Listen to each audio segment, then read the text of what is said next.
Hello everyone, welcome back to Jack Scraps. Thank you for joining me today. I recently did a video where I talked about my 2019 hybrid journal that I created and how it worked and didn't work for me. And then I also shared my 2020 Heidi Swap planner that I was using and how I would be utilizing that, and even some helpful tips and tricks for all of you in regards to items that you could put in your planner. Now, what I would like to do today is talk about the journal that I'm going to be using in 2020, and I'm even going to, I think, create a series about journaling and me documenting my life and different types of ways that you could document in your journal. Let's dig right into those details.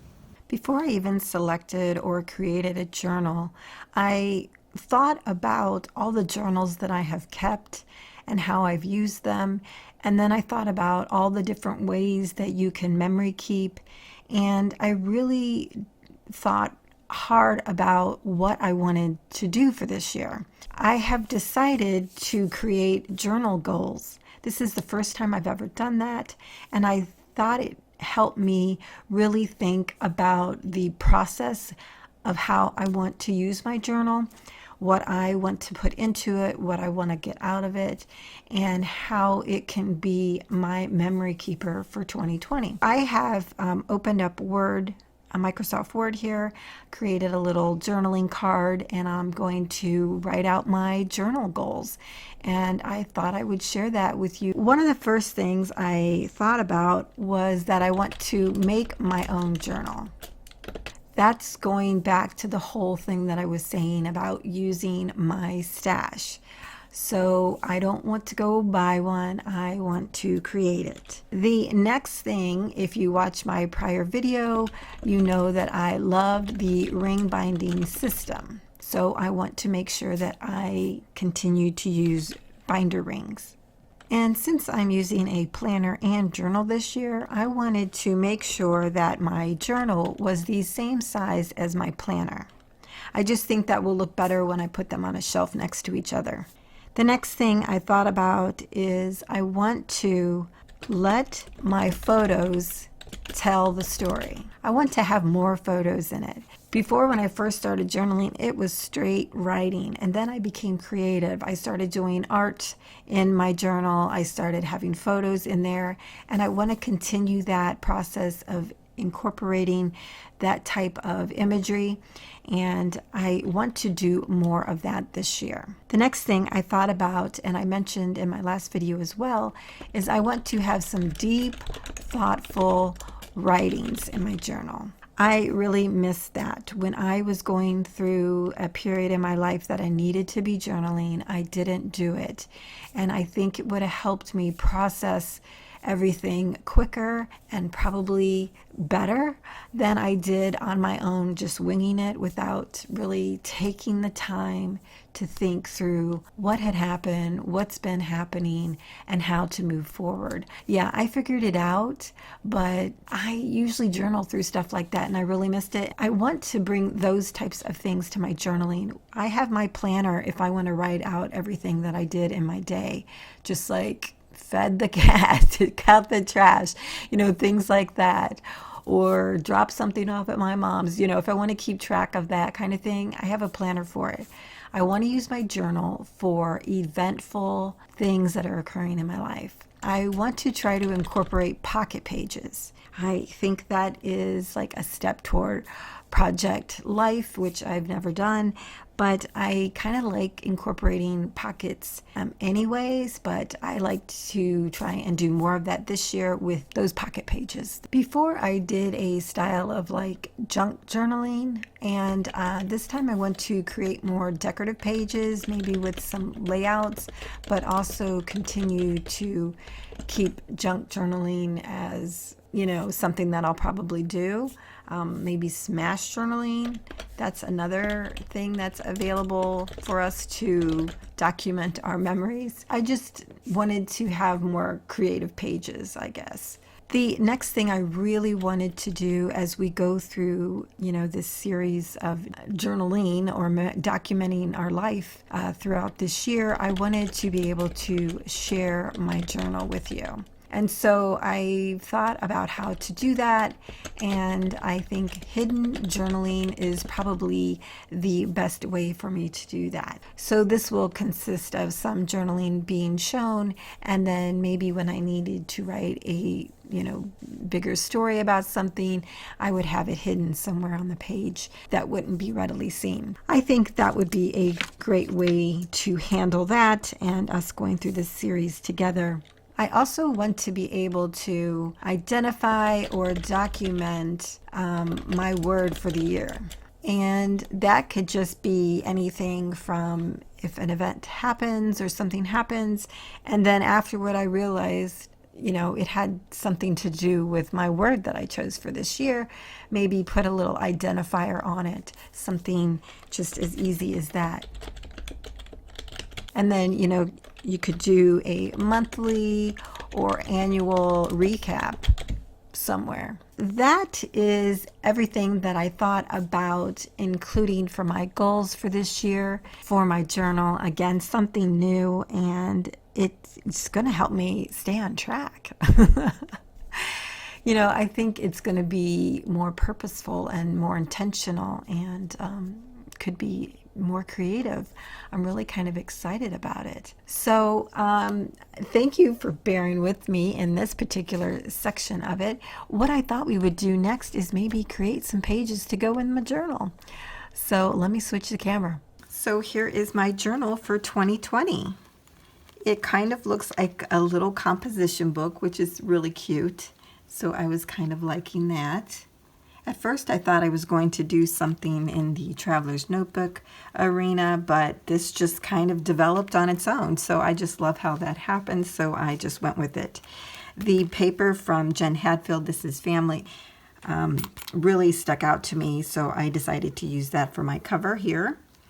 I used another piece to cut out this label, added some Tim Holtz nail heads right here, added some thickers here and some regular dimensional numbers here, some washi tape for the top and the bottom, added a Tim Holtz little sentiment there, the tokens that says thoughts. I thought that was appropriate.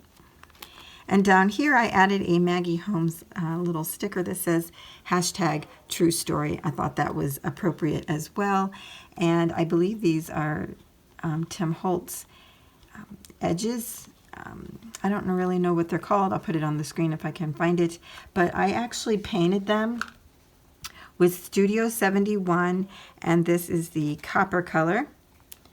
So I painted all of them and put it on each of the corners. I really liked that touch. Did the back the same way with the laminating. Really liked how that turned out. It just looks really cute. So let's take a look inside. I have my journal goals on the back of the front cover, along with my word of the year, which is evolve.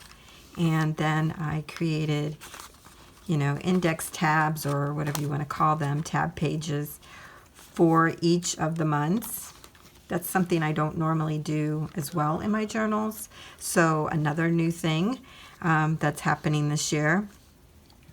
And it still kind of is reminiscent of my planner with the months there. So I created just these tabs out of the stash that I have.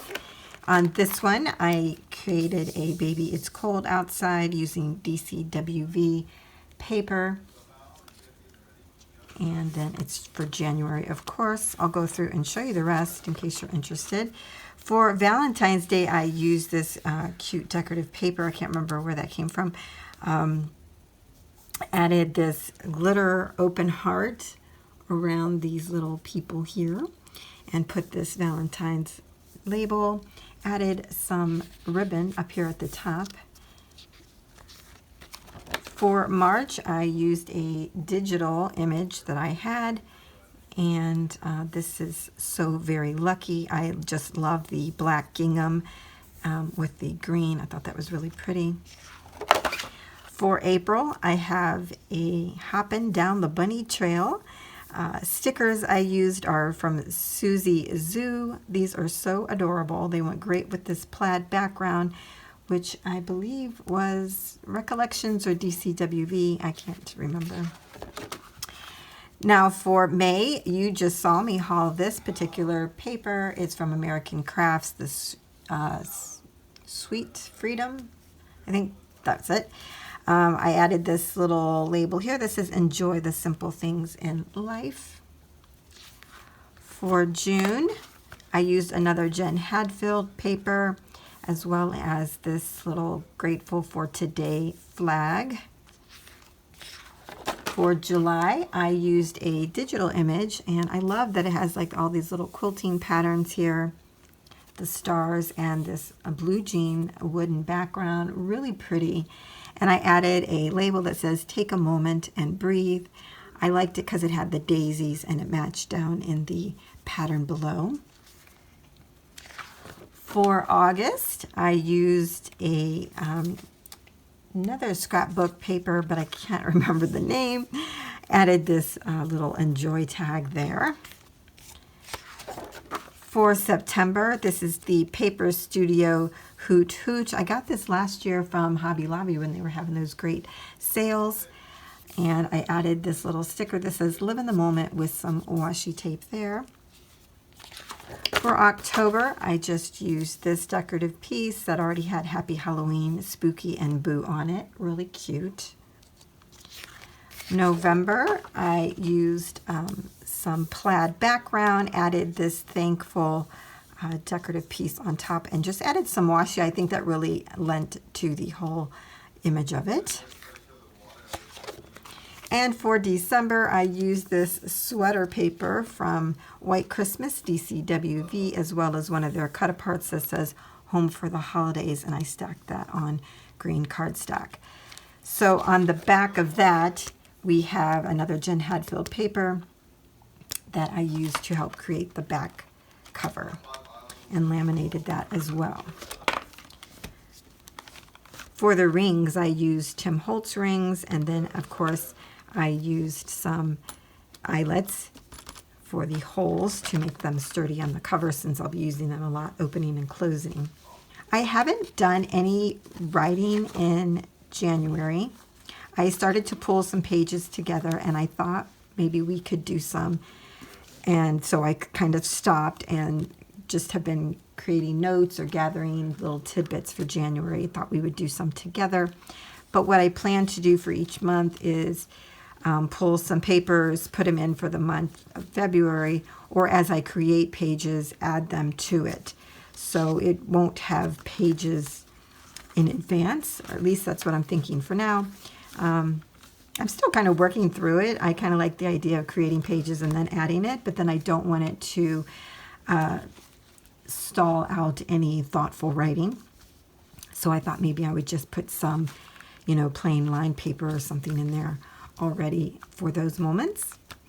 So what I'm going to do now is to get my supplies together so we can start creating some pages for my January memory keeping. I mentioned in my first video about my 2020 planner, I mentioned that I would be using the planner to just denote things that I did throughout the day. And that is actually a great way to also build out your memory keeping, because if you don't get to do it right away, at least you'll have these little snippets in your planner so that you can go back to them. What I also did was I took photos throughout the month. At one point, I even went on my computer and pulled little journaling spots that I had and filled those out, just typed them out of things that I want to include for my monthly memory keeping. The first thing I did was I took a piece of 8.5 by 11 colored paper that I probably got from Staples or Office Max, and I cut that down to 6 by 8, which is the size of the pages that I'll be using in my journal. And as I started to think about what my first day, memory planning was going to be, I knew I wanted to document my first post to Instagram, and that it was a new aspiration for 2020. So I saved this and printed it out, added the date of when I actually posted it, and then I have my next real post, if you will, on January 1, 2020, and that was of scrapbookpal.com haul that I had, and I only showed that on Instagram, not on YouTube. And then the next post I had was of the top 9 projects that I completed in 2019. Really cute. And one of the fabulous people to respond to this post and like it was Paige Evans. Fabulous. I was so excited, you guys. I mean, I just started my Instagram. Day 2, I get a post from Paige Evans. Absolutely fantastic. Enlightened my entire day. And I'm still excited about it. She actually even commented on another post that I put up. So I just love the fact that she's reaching out and recognizing people. It was wonderful. I love it. So these are the 3 pieces that I want to use to do my memory keeping. And when I thought about my page, you know, I have this blank slate here, and I'm like, oh, you could just put these pages on there, but that's not, you know, that's not what I really wanted. And so I thought, what if we take the word Instagram and we just type it all over the page? So that's what I did, and it ended up creating this really nice background. And I took a couple of them and I made them blue on my computer before I printed it out. And I just loved how this turned out. It really reinforces what the page is about. So what I'm thinking, I know I'm going to be covering that blue. Maybe I'm trying to figure out the best way to put this on here. See, I was thinking this, and then the blue one would be right here. So I think that works out. And I'm just going to kind of make this a straight kind of overlay, if you will, of putting the photos onto the background, since I already had this great image going on in the back. And then maybe add some stickers to highlight Paige Evans commenting, which is so fabulous.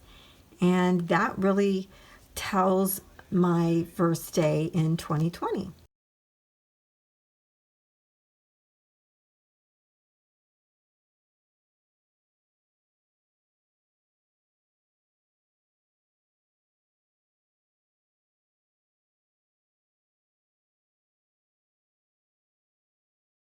So this is how my page turned out afterward. I remembered that I just bought those numbers and alphabets, so I put a number here, and I kind of strategically put it here around the word Instagram that's in blue to kind of pull that out. So I really like that that filled up that space. I think that looks good. So if we turn that over for day 2 in January, I found out that there was a design team call for simple stories, and I actually submitted to it. Now, I knew that that was a big stretch of a chance, but, you know, if you don't try, you don't know, right?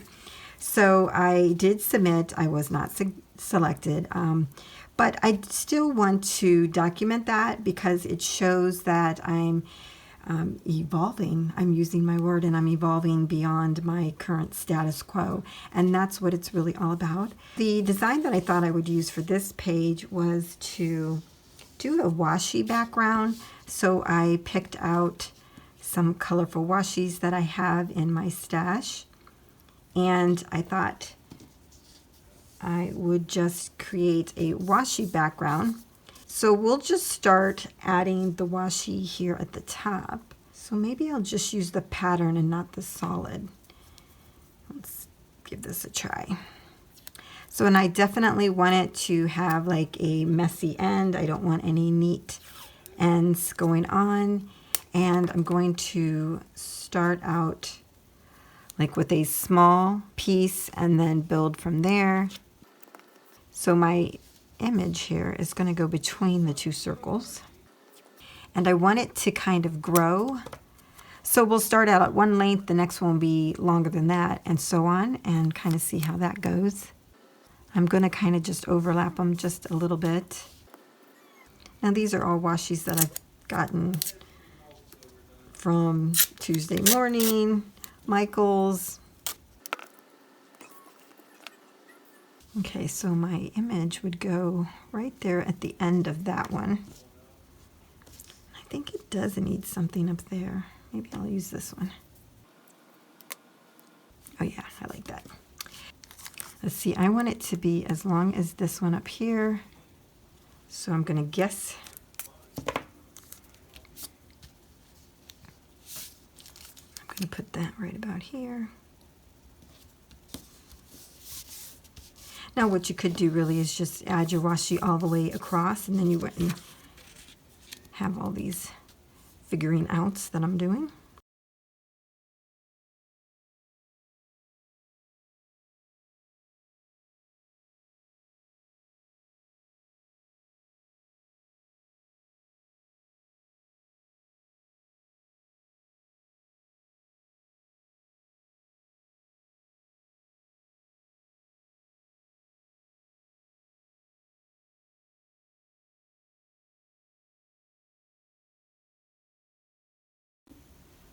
Okay, so I cut off the excess washi that was hanging off the end.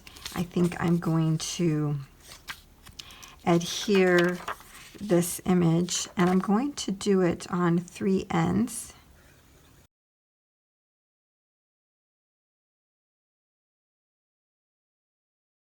Now the reason why I'm only doing it on the U is because I want to put some hidden journaling in here, and I thought we would add a number down here to document day 2 of January. I like that this number is pink. It pulls from the top. And one of the things I noticed, because we didn't go all the way out here, it actually creates like this, you know, design, like a round. Because here with the email, the text is centered. So it just kind of created this oval, or whatever you want to call that. I hope you see what I'm seeing, but it goes from here, you know, it curves around on its own. So I'm okay with not having anything here. The binding is on this side as well, so it doesn't matter to me. When I add something to the top, I'm going to put a little tab here, so that will stick up and fill up that area. So I think that will be it for this one. I know I thought I was done with this page, but I thought I'd come back and show you what I ended up doing. So I did create my hidden journaling. I have journaling here and actually some photos of what I submitted just for my own, you know, record. And I stamped this cute little pull up there using the May Made It stamps. This is a fabulous set. It has like bottom, down, flip, fold. I know I've shown you guys this before. It has a place photo here and like cut lines and arrows. I love this set. And how cute is this to just tell you to pull up to read. So what I also did was some mark making, and I used the markers. I got metallic markers from the Dollar Tree. This pink, gold, and blue one. And it just kind of mirrored the marks that were in the washi tape. And I thought that was a great way to fill up the blank space. I actually really like it. It's kind of like art journaling. That's what they do. They do mark making. And so I like that idea of incorporating that into this page.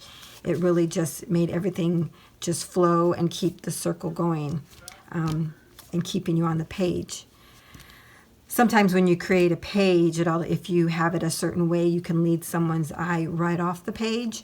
So when you have a triangular design or even a circular design, it keeps the interest and eyes on the page, in case you didn't know that. So yeah, so that is it. We have created 2 pages for my January memory keeping. I thought those were really fun. It's been kind of hard for me to film today because my son and my kitty are quite noisy. So I don't think that we'll be able to do any more pages. Today I have introduced a couple ways to do some memory making, and that is by repeating a word or phrase in the background of your page and using that.